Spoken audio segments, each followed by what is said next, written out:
think you have to hit. Okay. James, could you go to the next slide, please? So just a few quick housekeeping items before we get started. We do have American Sign Language or ASL interpreters on the meeting today. If you would like to use their services, there are written instructions on the slide that you see in front of you.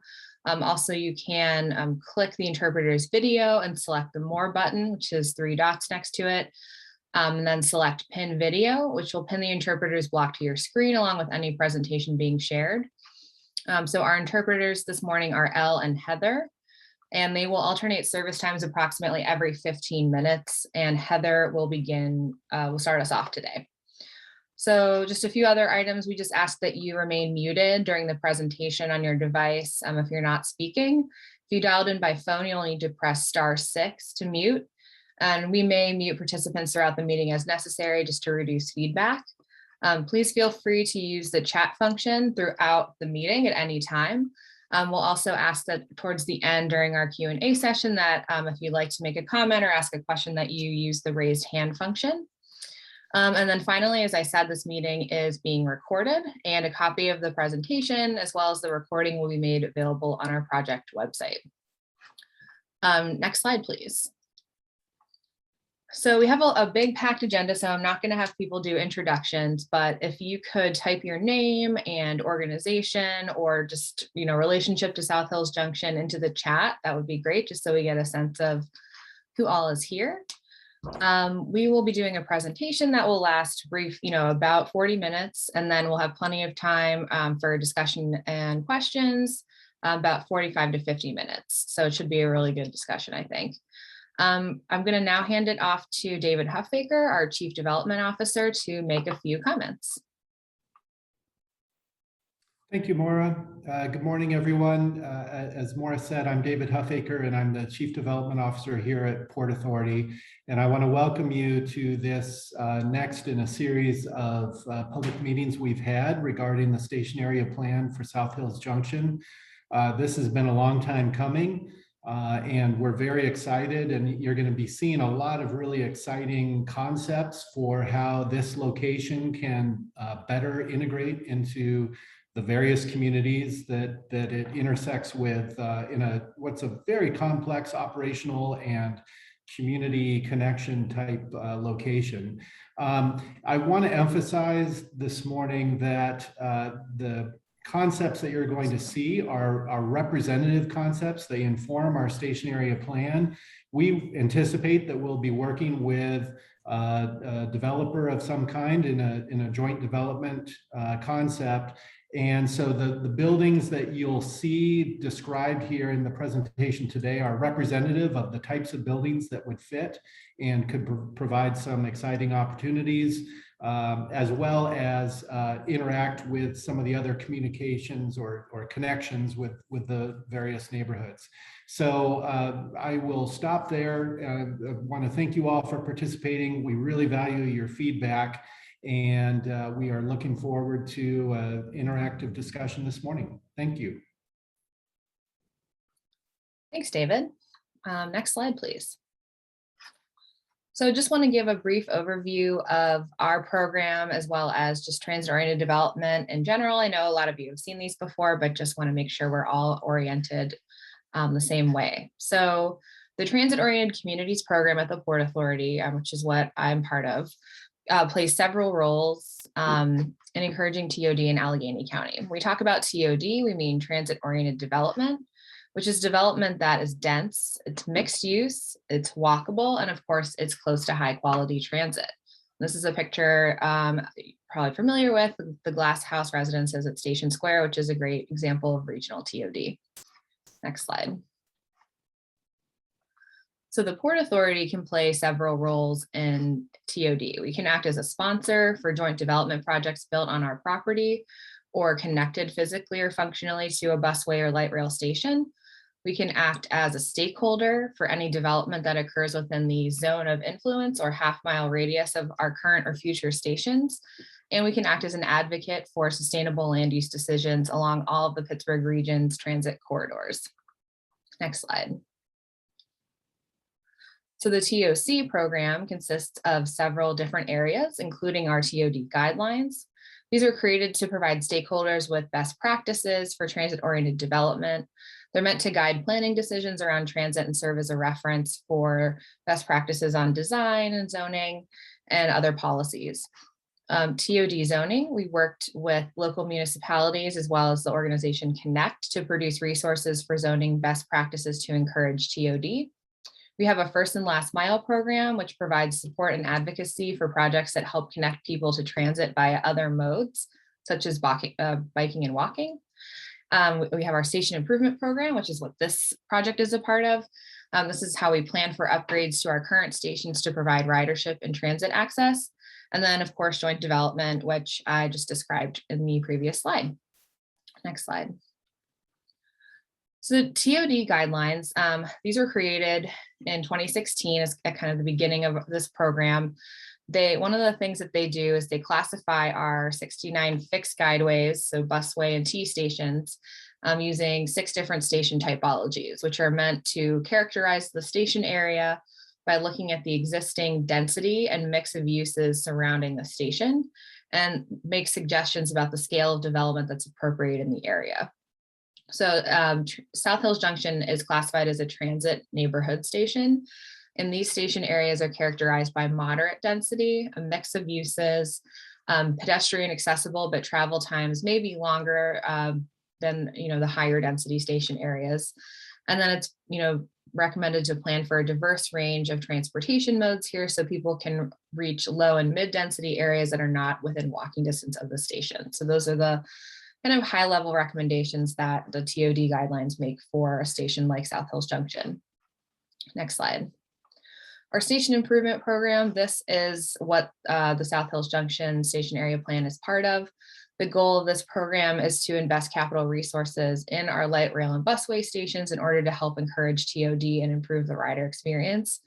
This program started with a station evaluation to decide where was the greatest opportunity for TOD in our system. And that produced a list that we've kind of been working our way down and creating station area plans for each one. So far, we've done 3 plans. We've done Negley Station, and construction is slated to start on that early next year, which is exciting. We also have done plans for Station Square and Dormont Junction, which are currently going through the architectural design process. So South Hills Junction is our 4th station area plan. Next slide. And that's just a really high level overview of all of the things that our program does. Please visit our website, which is shown here on this slide, to find out more details and have access to a number of different documents and planning exercises. So please use that as a resource to find out more. Next slide. Okay, so this is the presentation agenda. Next, I'm going to go through just a public feedback summary of kind of where we've been throughout the process and some feedback that we collected in August of this year.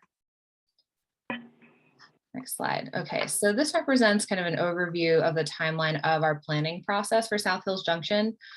In 2011, kind of way before any of our work started, a plan called the Smart TRID plan was conducted by the Pittsburgh Department of City Planning to look at the feasibility of establishing what's called a Transit Revitalization Investment District, or TRID district, surrounding the South Hills Junction. A TRID is a funding mechanism basically that is used to encourage more transit and make transit improvements. So that study was performed in 2011.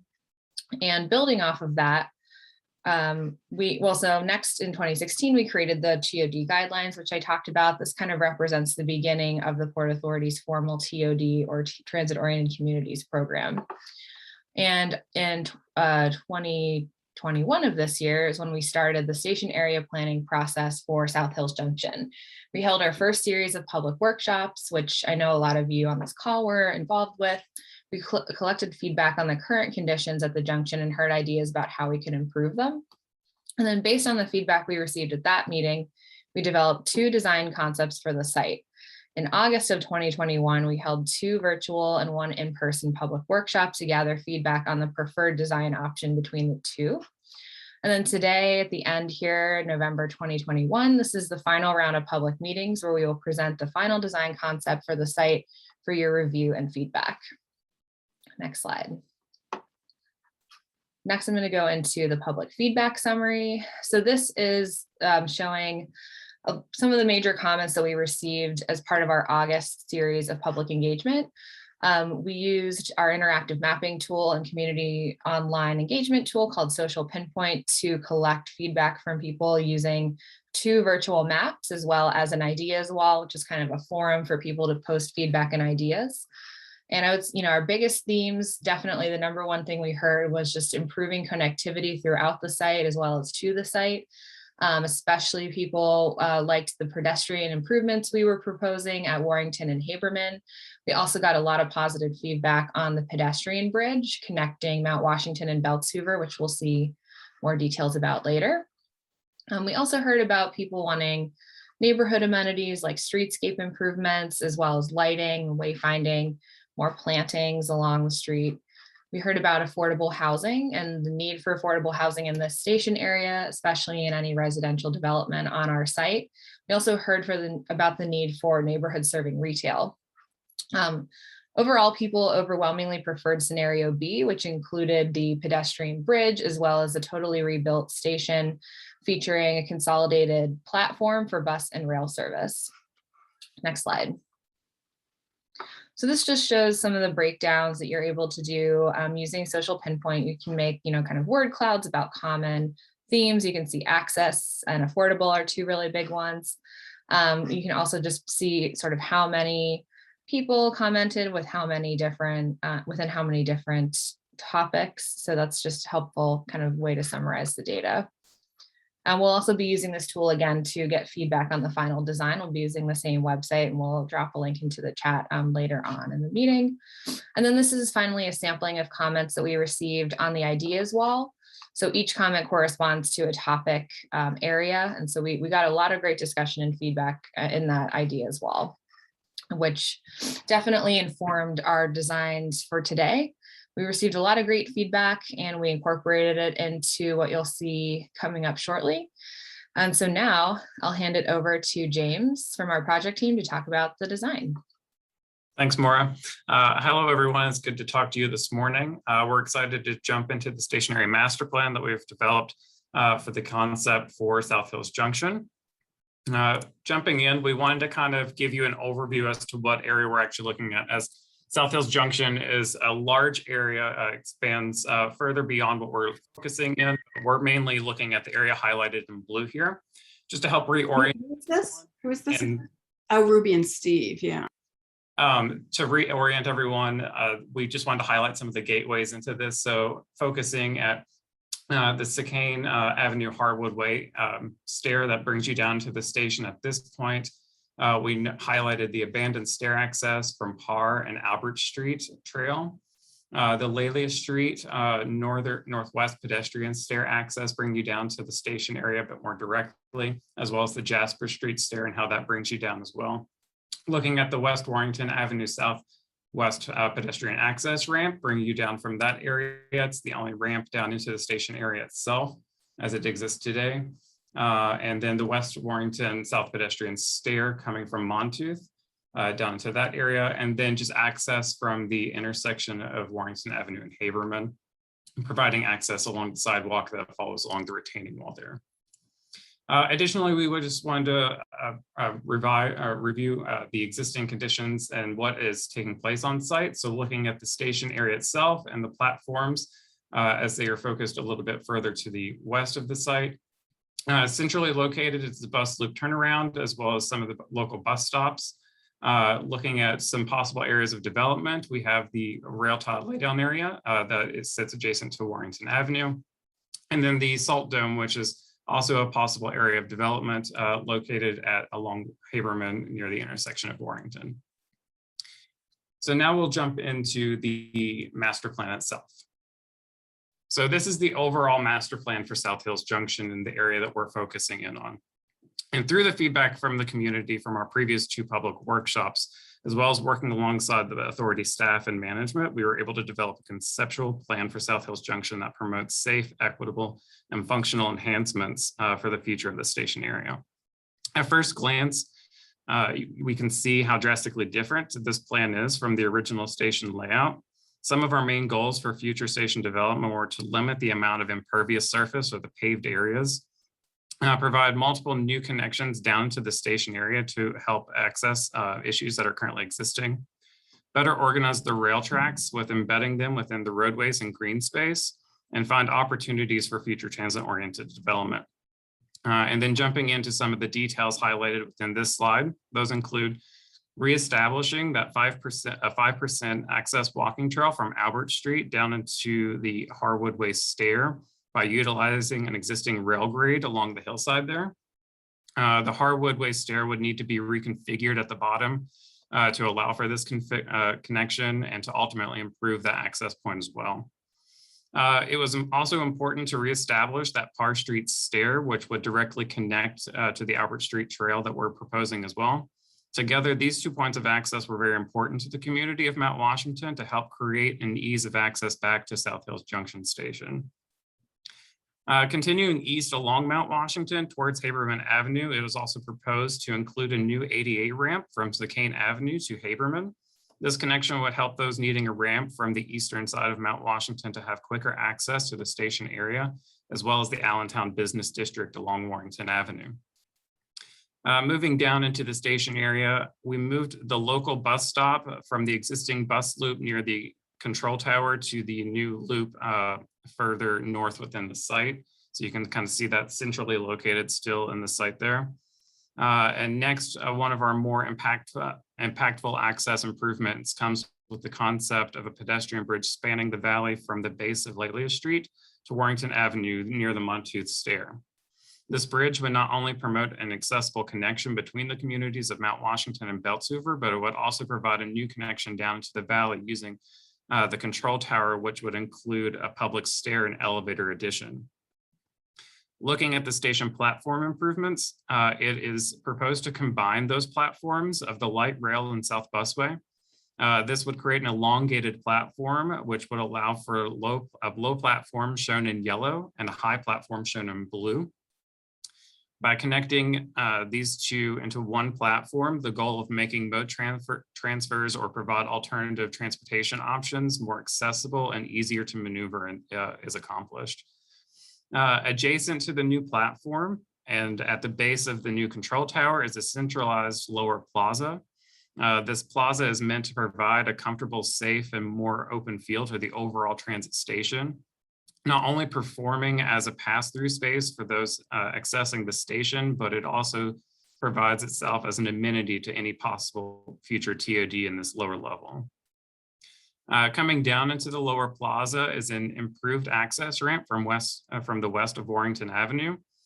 This is where the existing ramp would receive a makeover through regrading and new railings, lighting, and seating to help improve the accessibility of that ramp. Along this ramp, we are incorporating green infrastructure systems.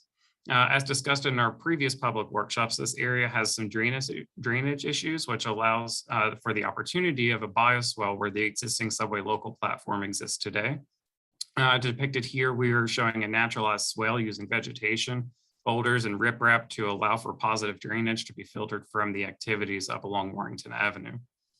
Moving further east along Warrington, an enhanced streetscape along the future TOD would incorporate wide sidewalks, a vegetated landscape buffer, protected bike lane, and additional parallel parking for a more complete street aesthetic. Once TOD is developed on site, a new intersection at Delmont would allow for access into the development, providing lower level garages for residents in this high density option. Additionally, the intersection allows for new crosswalks and access points to the station area from Beltshoover neighborhood. And then finally on this overall slide, an improved Haberman-Warrington intersection is included with the addition of textured pavement materials indicating bus-only traffic, which can help break up the intersection activity. Also proposed is a realignment of Haberman Avenue onto Port Authority property to better align the intersection and create safer crossing with limited pedestrian vehicular conflicts. Next, we'll kind of zoom in, providing a closer look at the western side of the station area, focusing on station platforms, the pedestrian bridge, and connection to Beltshoover. Starting at the top, it is proposed to incorporate a textured pavement material at the end of Lelia Street with complementary bollards indicating the end of the roadway and to create a gateway for the station area at this location. The bridge itself will be further looked at in some of the following slides, but the bridge is proposed to be about 20 to 25 feet wide. This would accommodate good wide walking areas as well as bike lanes as shown in the dashed lines along this bridge here. Again, the station platforms are proposed to be combined, the activities of the South Busway and the light rail. The low platforms for the bus are indicated in that yellow, and shown in white is a wide transition ramp between the high platform and the low. This would all fit under a continuous canopy, creating a nice unified station platform. There's a vegetated and solid barrier between the platforms within the transit right-of-way to allow for an emergency lane for buses needing to bypass the station. These barriers are also to prevent anyone from possibly crossing within the transit right-of-way, besides using the appropriate connection at the crosswalk indicated. Behind the platforms themselves on either side is emergency pedestrian circulation path leading the station users back to the platform entry points in the instance of needing any sort of secondary exit. Behind the inbound platform, as well as across the busway toward the tunnel, are two green areas, which provide the authority with flexible space, which can be used as needed during any maintenance activity being conducted at the station area or the tunnel itself. Moving east towards the proposed TOD, we get a closer look at the control tower and how it is integrated into the pedestrian bridge. The section on the left of the screen would house the vertical tower with the public elevator and stair for quick access into the station platforms. The rest of the new control tower would house authority operational needs, as well as comfort facilities for bus drivers who are using the new layover loop. A new grand stair is adjacent to this from Warrington Avenue down to the lower plaza, and it is proposed, which could include seating and vegetation to make the stair an active part of the station area and kind of create itself as a landmark for this station too. At the base of the stair would allow access to the future TOD, which could potentially house active uses such as light commercial or retail near the station area.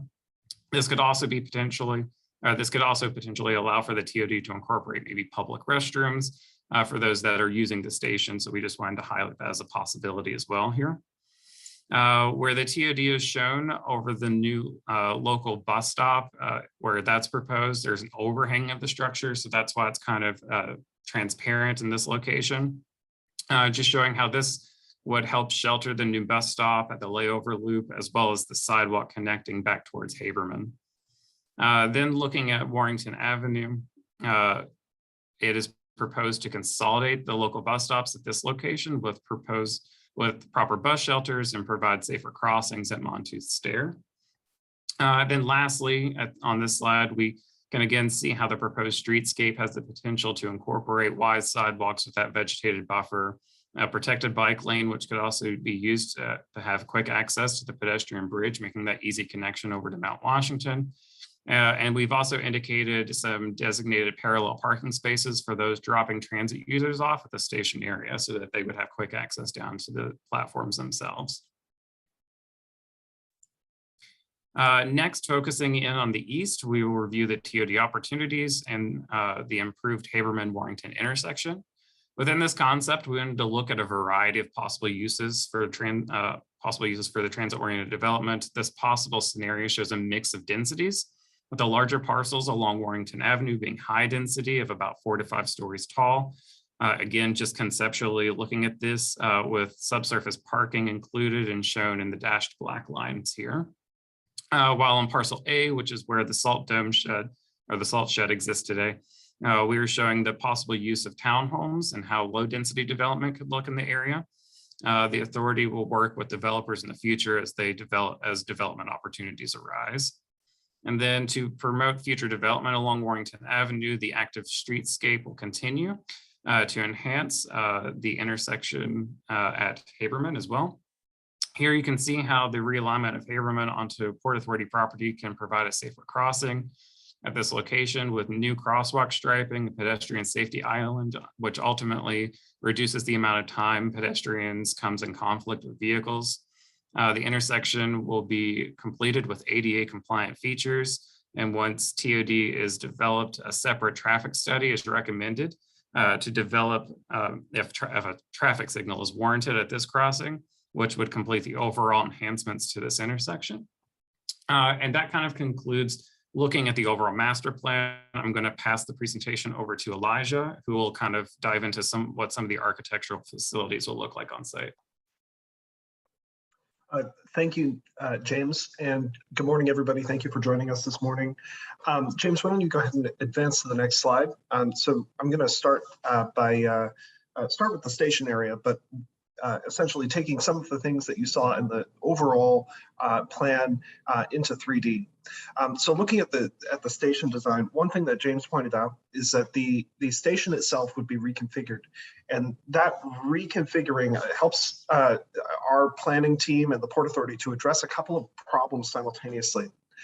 One thing that we see on site is that the South Busway station areas are not nearly as nice as the light rail station areas. And it creates a disjointed sense of identity for the station area, such that it's not really clear where to catch the bus, how to catch the bus, and what all of the different services are that take place at South Hills Junction. Because there are on-street routes, busway routes, express routes, and light rail routes all coming through this area. And so in order to provide equity of experience and in order to make it simpler and easier, we're combining the bus platform with the light rail platform. By doing it in this way, we can also put the bus platforms within the paid fare zone of the station area. So the way that you use your light rail system now is you pay the fare before you enter the platform or as you're leaving the platform instead of on the vehicle. And that makes it really easy to get on and off the vehicle when you're at the station area. It makes it faster for Port Authority to serve riders in that way. By including the bus service within that zone, it makes it much faster for Port Authority to load and unload its buses. And it also makes it just a little bit easier to understand how to use the system.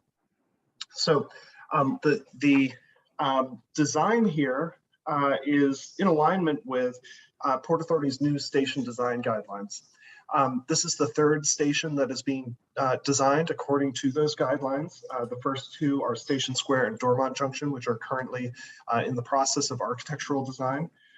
And some of the benefits of aligning the station design with those guidelines is it helps to create a consistent look for stations across the system.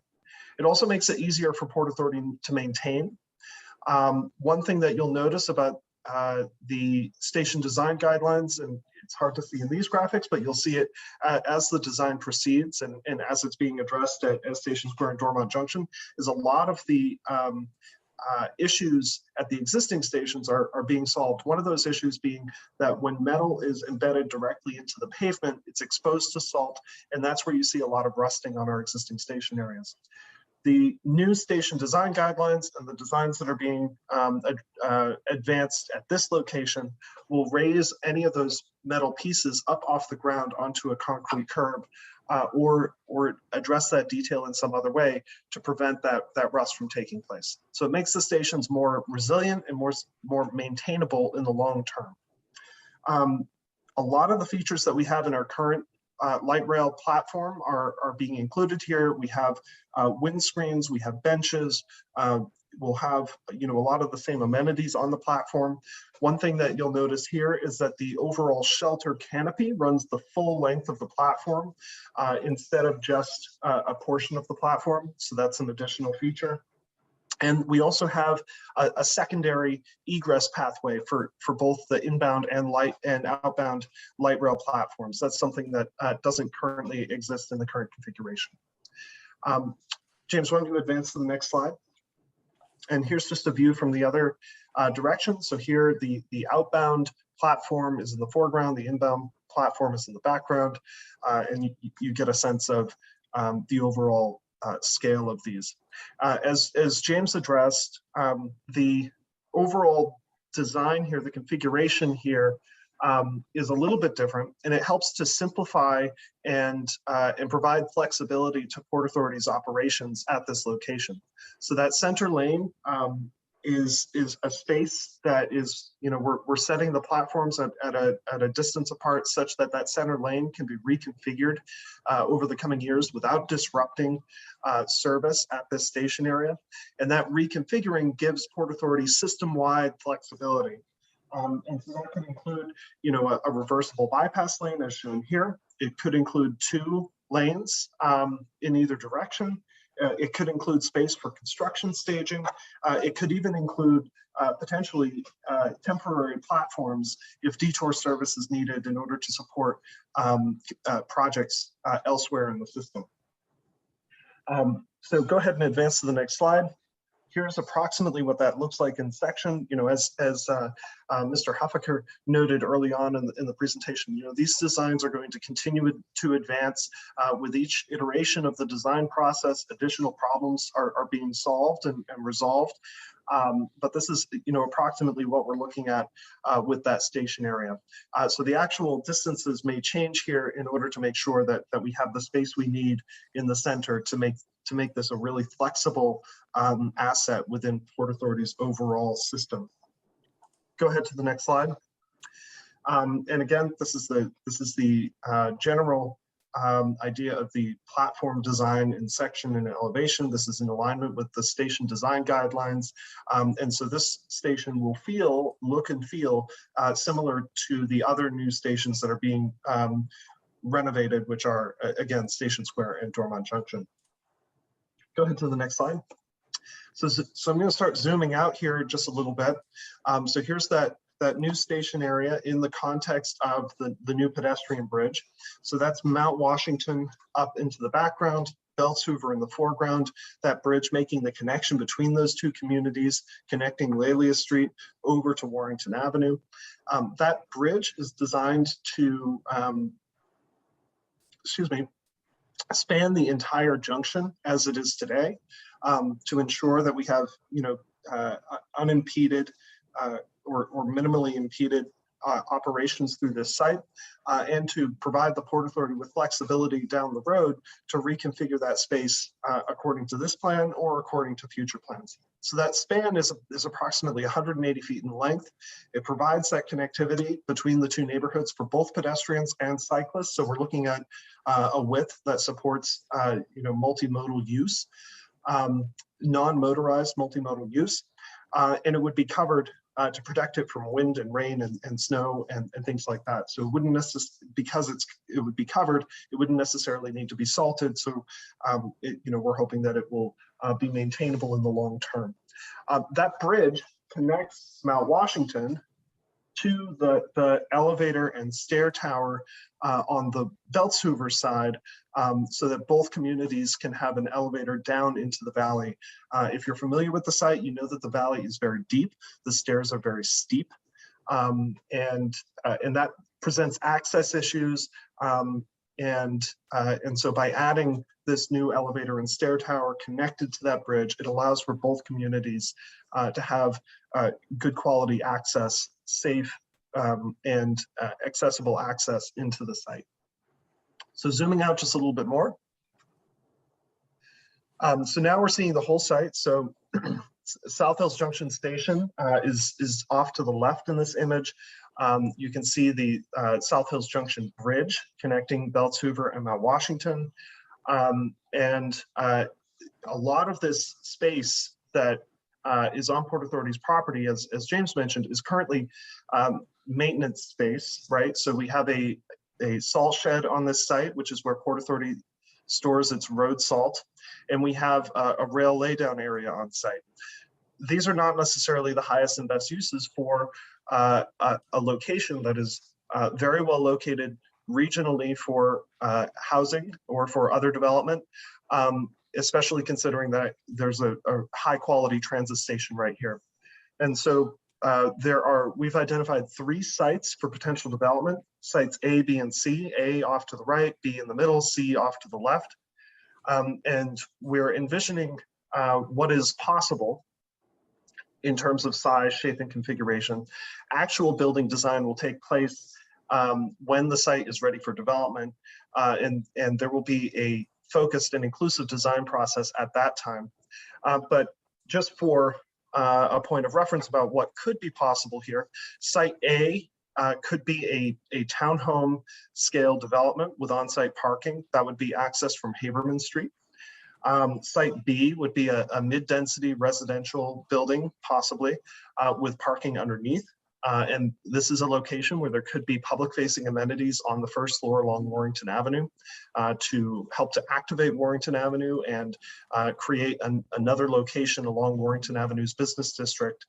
And Site C could also be mid-density residential with parking underneath, and could also have some retail or other amenities on the first floor facing Warrington Avenue. So here it is looking at it from the backside. So this is where the valley gets quite deep.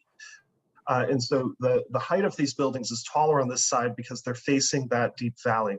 And so on the Beltsuber side, they're not necessarily perceived as these tall buildings because they're able to be built into the hillside. So again, Site A is now in the foreground on the left. And that would be that townhome scale of development with on-site parking. Site B in the middle with underground parking and residential above, and Site C with underground parking and residential above. And then, of course, off to the far right, you can see the renovated South Hills Junction station and the new South Hills Junction Bridge connecting Beltsuber and Mount Washington. So I'll hand it back to, I believe, James, to give us a summary. We'll actually go to Rich. Thank you, James. Thanks, Elijah and James. I'm Rich Krajovic. If you want to advance to the next slide. When starting this planning study, our team targeted several goals for the site to improve station visibility, access, and comfort, while also exploring feasible and appropriate scenarios for TOD. We believe this can be accomplished through the station area enhancements presented today, which are summarized within these next couple of slides. Just over 1,000 feet of Warrington and Haberman Avenues will be activated for new TOD. Development opportunities are to include affordable housing and neighborhood serving commercial uses. New bus shelters will provide improved comfort, and the complete streets conversion of Warrington Avenue will allow for separation of travel modes for improved safety. Additionally, geometric improvements at the Haberman Avenue intersection will improve operations and pedestrian crossings and will allow for signalization of the intersection if warranted at a future date. Next slide, please. Access improvements will include the new pedestrian bridge with integrated elevator and stairs providing new vertical connections on site. Area stairs will be reopened and upgraded, and a couple of new ADA compliant trails will be installed, which can also be used for area cyclists to access the station area. The transit station itself will be completely overhauled, and the combined bus and rail platforms will allow for easier mode choice when waiting at the station. Lighting and security improvements will provide increased comfort.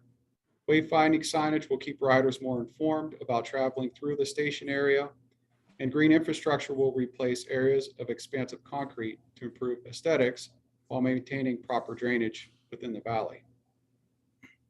Next slide, please. So at the beginning of the presentation, Maura shared how our team got to this point. This slide summarizes the next steps. Between today and the end of this year, our team will prepare and submit the draft station area plan report for Port Authority review before finalizing the plan in January. Beyond that, TOD is likely to take several years before implementation, as it will rely on financing, partnering with developers, and completion of the Port Authority's facilities master plan, which will cover relocation of on-site uses such as the rail laydown yard.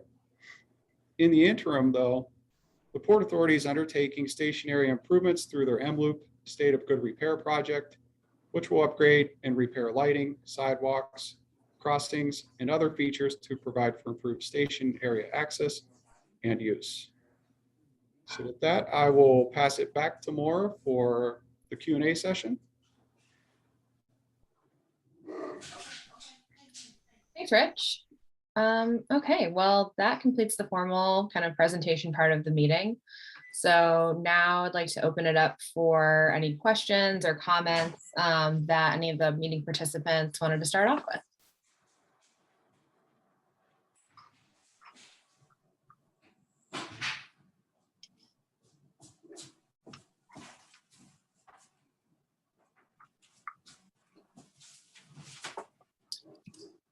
James, do you want to go back to the sort of overview master plan slide just to sort of get jog people's memories?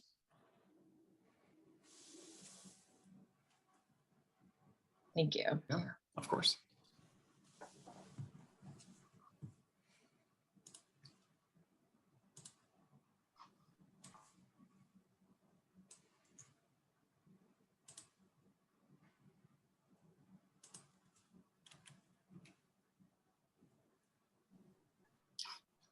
Okay, well, I can share something. I had an interesting conversation yesterday. I don't want to call her out, put her on the spot on the call because I know she's here, but I did speak with Laura from Casa San Jose yesterday about just the fact that a lot of the people they serve use South Hills Junction for, connections, but also to purchase Connect cards since they're really, this is kind of the closest one to the community there. And so we, one of the things we're also working on this project is a wayfinding signage plan that will talk about, how to get from the station area to the station, but also how to get from the station itself, maybe out into the neighborhood. And one comment that we heard from Laura was that it would be great to have some of these signs in Spanish, potentially, because there are just a lot of Spanish-speaking riders who use the station. And I thought that was a really interesting comment because we haven't heard that before. But Laura, not to put you on the spot, did you want to add anything to that? No, I think that's it. Thank you. Yeah. Thanks for participating.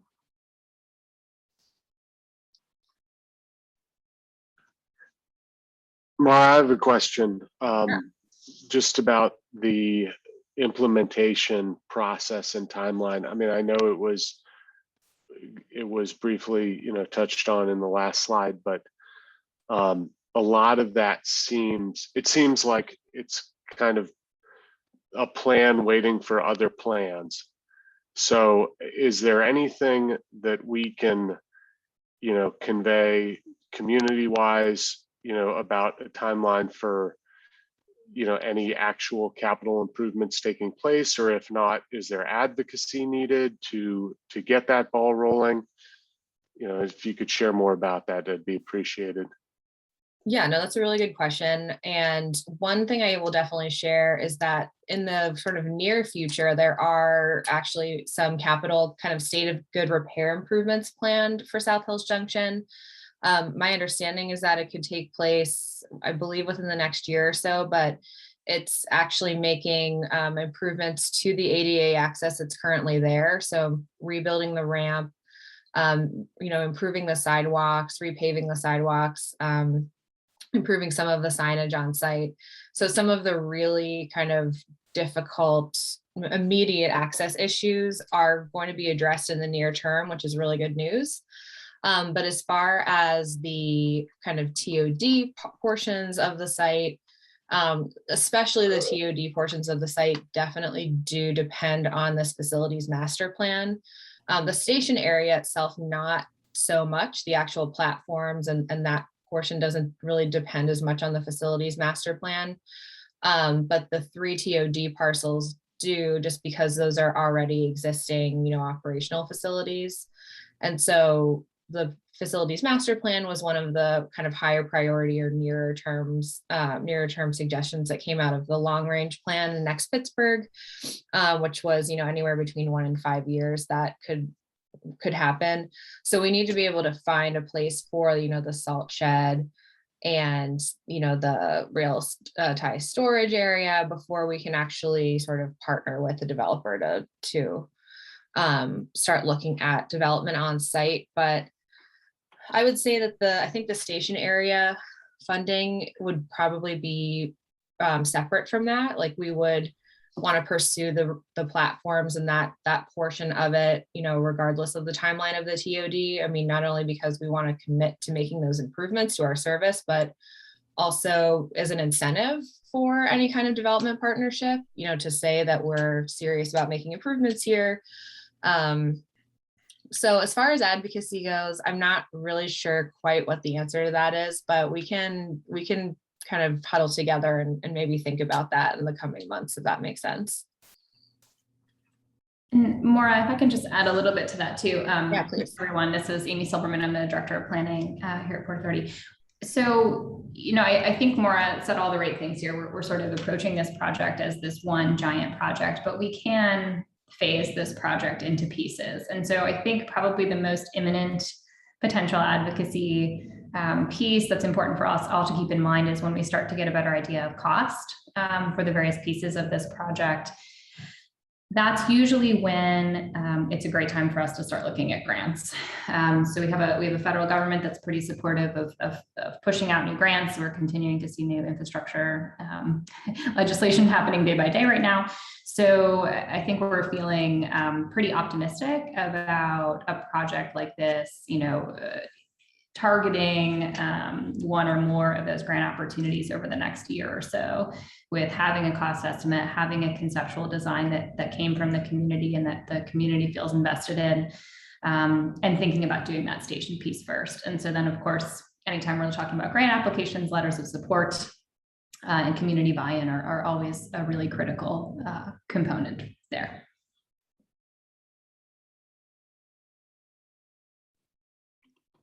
Thanks, Amy.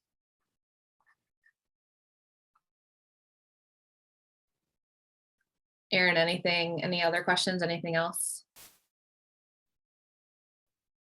Out at the moment. Thanks. It does look like you have a question in the chat from Trent. Oh, thank you. Okay, so Trent says, in regard to the mid-high density TOD along Warrington, it looks like the in and out from the structure's parking lots will be along Warrington. Is it then safe to assume the actual entrance to the junction at Haberman/Warrington will remain authorized vehicles then?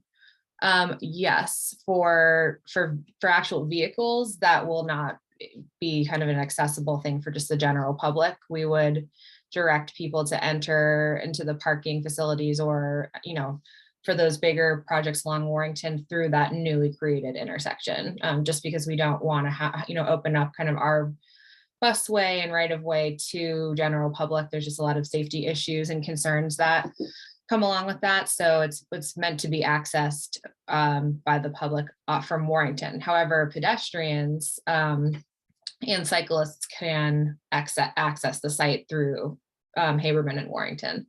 So, but just not private vehicles.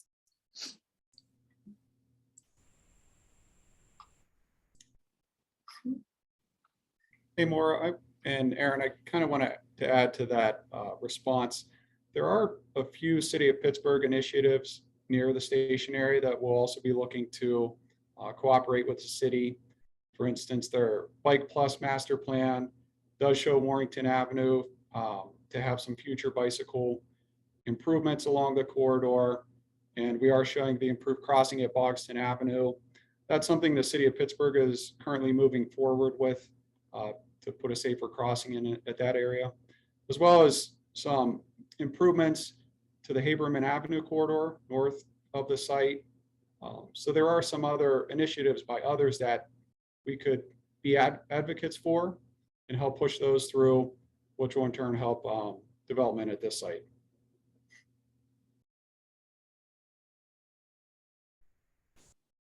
Thanks, Rich.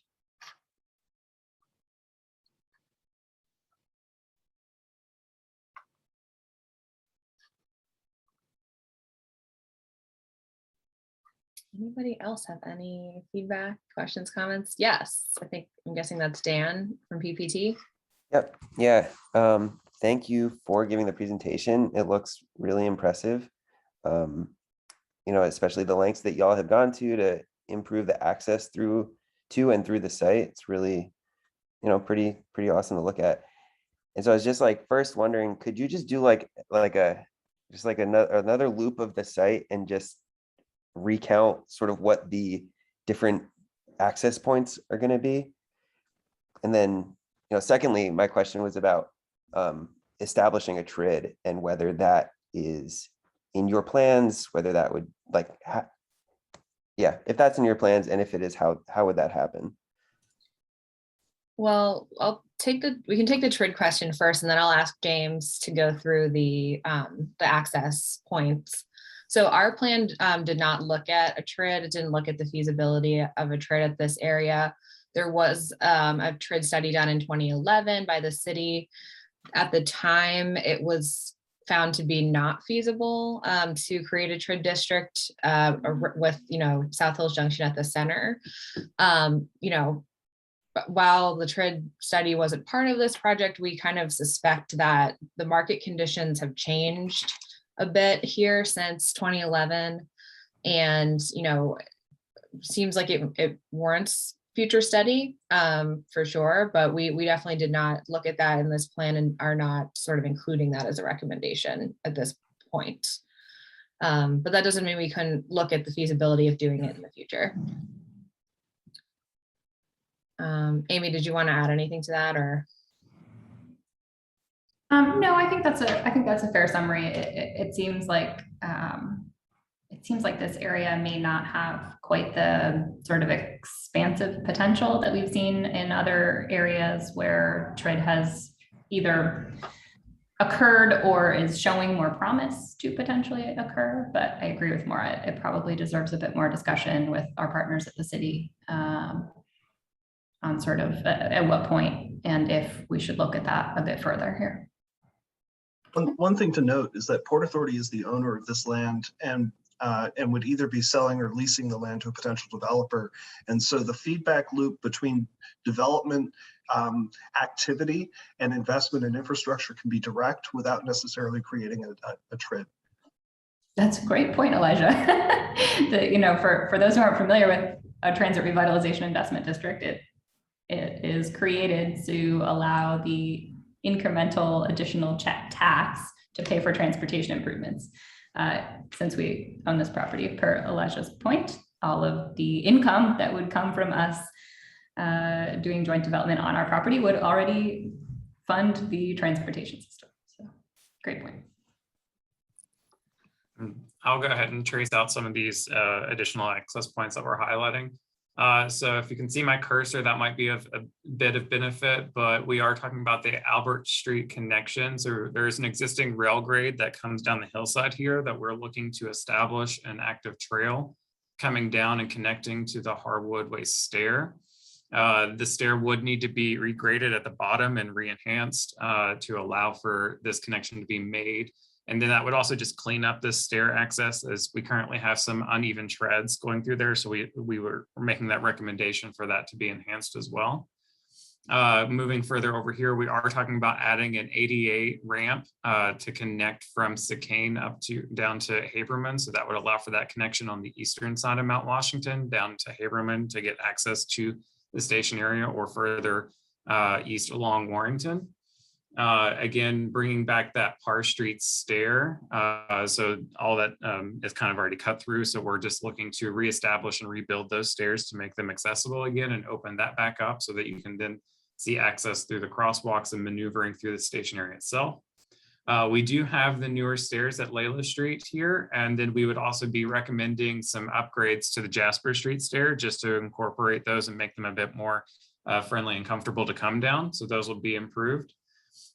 Looking down here at the crosswalk, so improving those intersections right now, as Rich had mentioned, that the city is working on that, but we're also looking at regrading this trail that moves along the retaining wall, bringing you down into the plaza itself. So it's a good 5% trail leading down into that. So it'd be paved, it would have new railings and lighting, even some seating elements that would be integrated into that. So it's just a nice comfortable path leading down to the station area itself.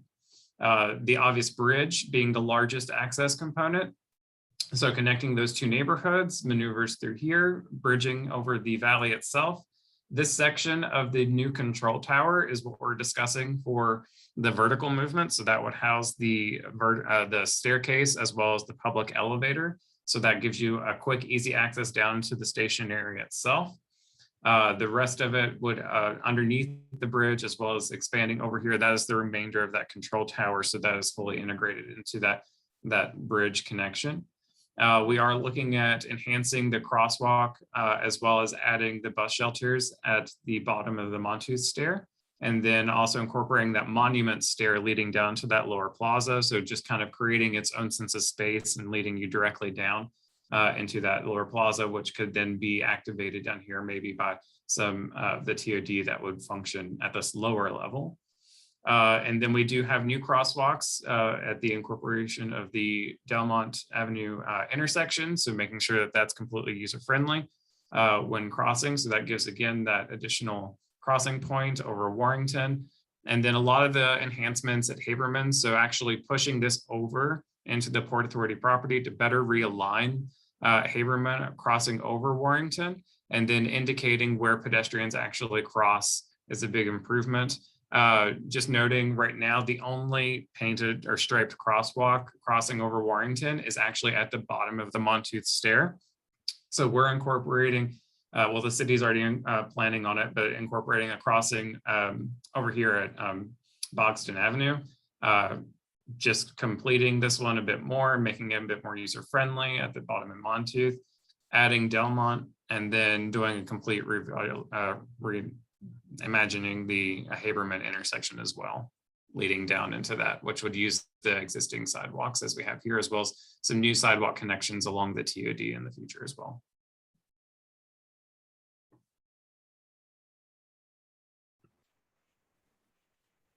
Thanks, Awesome. James. Yeah, thanks.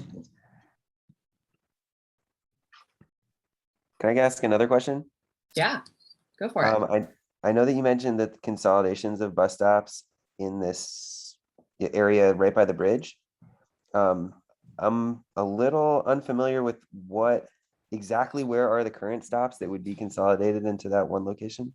Yeah, there's one that is already here, and then there is another one that was further down. Sorry, my recollection as to where that is exactly, but there was further down. So we were just moving them to they're a bit more consolidated to this general location, but there is another one that's just, they're separated.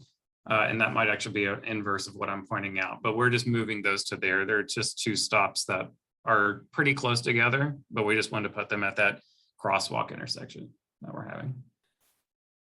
And just to add to that, I believe that at least one of them is a shuttle, is a replacement shuttle service stop. So it's not a regular on-street route. It's a shuttle that runs when the T is down. So it's not a sort of stop that's regularly in use all the time.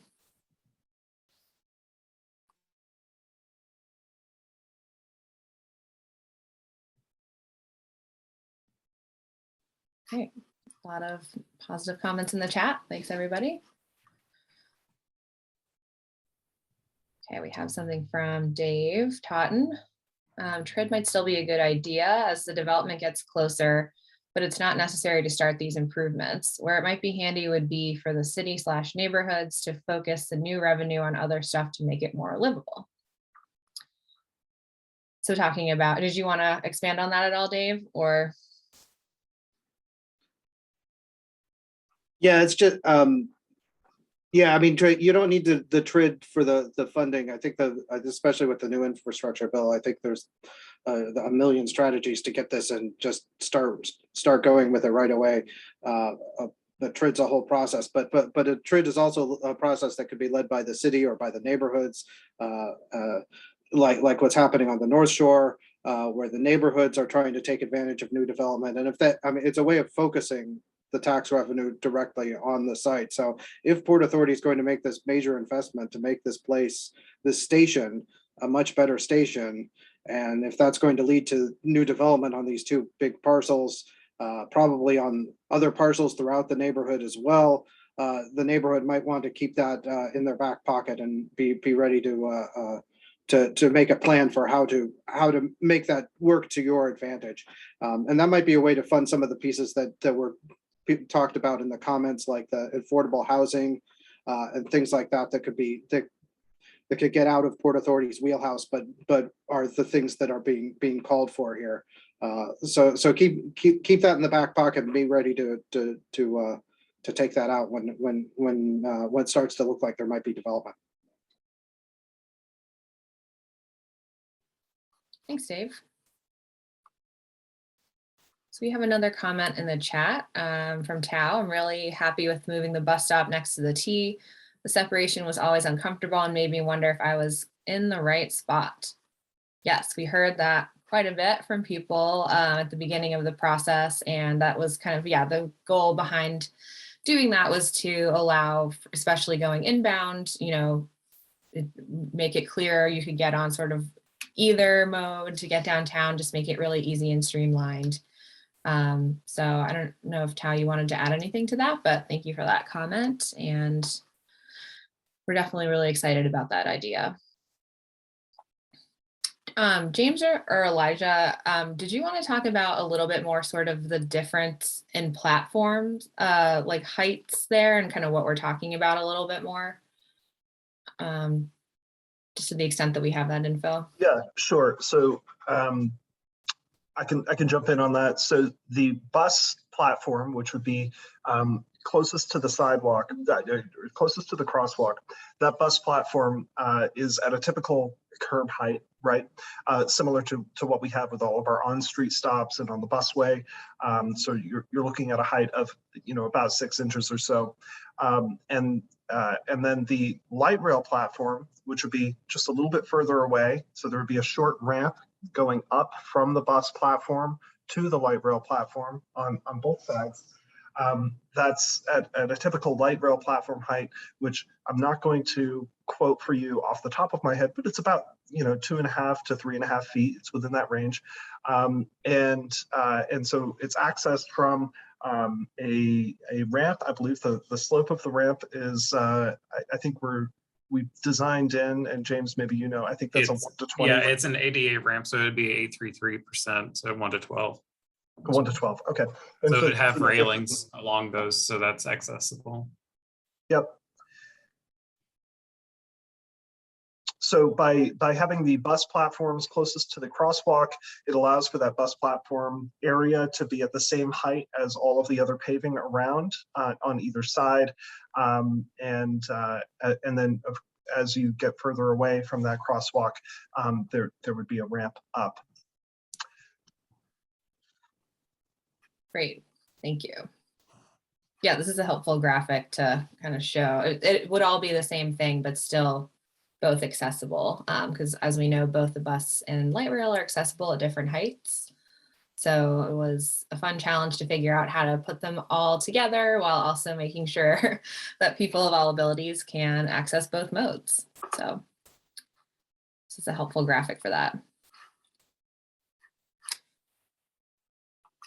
Great. Any other thoughts or comments? Okay, well, if not, I can, oh, I think we do have, yeah, thanks, Laura. So Laura from Casa San Jose says, I'm appreciative of this plan taking into consideration the needs of many people and of the leadership making the effort to reach out to and explain this to community. Thank you, Laura. So what I'll do right now, if we don't have any other further questions or comments, but if we do, we can put them in the chat or feel free to just chime in. But I wanted to make sure to link our project website here. I'm going to put it in the chat. We are using Social Pinpoint again for this phase. Now, it's not as kind of detailed as the maps and the forum that we showed at the beginning. We've really just put kind of a big overview, a few overview images from the slide deck right onto the homepage. And then there's a comment and feedback box right below it where you can submit comments and feedback on this website. I'll also be putting the full presentation and the full meeting recording on this website so you can review it or share it with people who weren't able to make it today. We also do have another meeting time tonight at 6 p.m. So the same link that you use to get onto this meeting will also work for the evening meeting if you want to come again, or if you know of anybody who couldn't make it today, please feel free to invite them. I'll open it up one more time since we do have 20 minutes left. If anybody else wants to provide any comments. Okay. Well, I had one, oh, yeah. one question. Was curious if there's opportunities for public art and what that might look like, if so. Yes, there definitely will be opportunities for public art. Remind me, James, did we call out specifically where in this plan, or do we just sort of say? It is a goal that's labeled within our plans, and it was one of the things highlighted at the end that public art is to be incorporated. Areas such as some of the retaining walls can obviously be used as public art. There's also opportunities just throughout the public space itself as you look into the lower plaza and different opportunities that could be shown in there, but we haven't specifically called out where public art is going at this point in time, but there are plenty of spaces for opportunity. Fun fact, this is a station, one of the Port Authority stations that has public art today. So Right. The existing station area does have some public art. And so it is an important aspect in the future station area.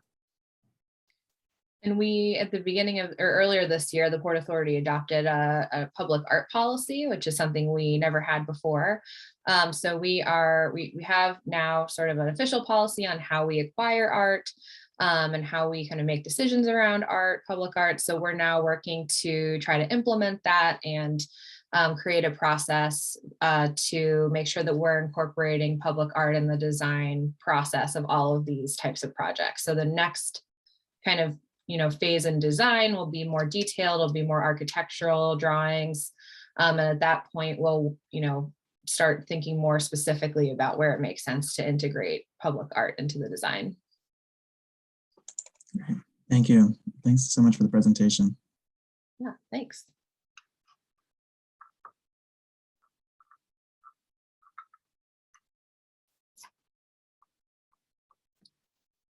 All right.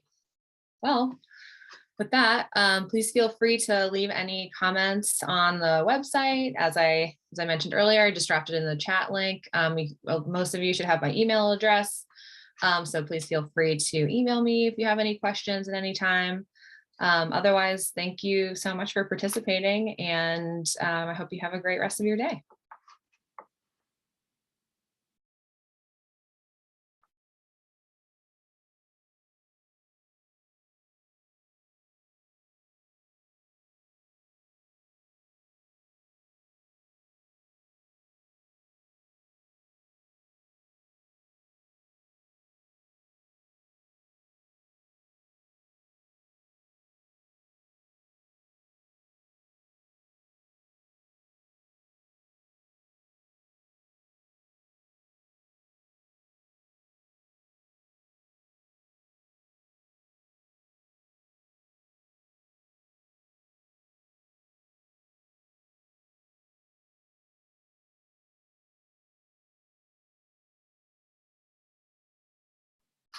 Okay, thank you, everybody.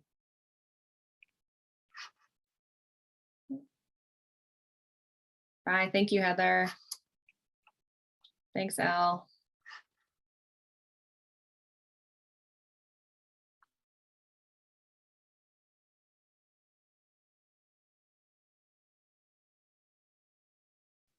All right, well, thanks, everybody. We will, I'm going to stop recording.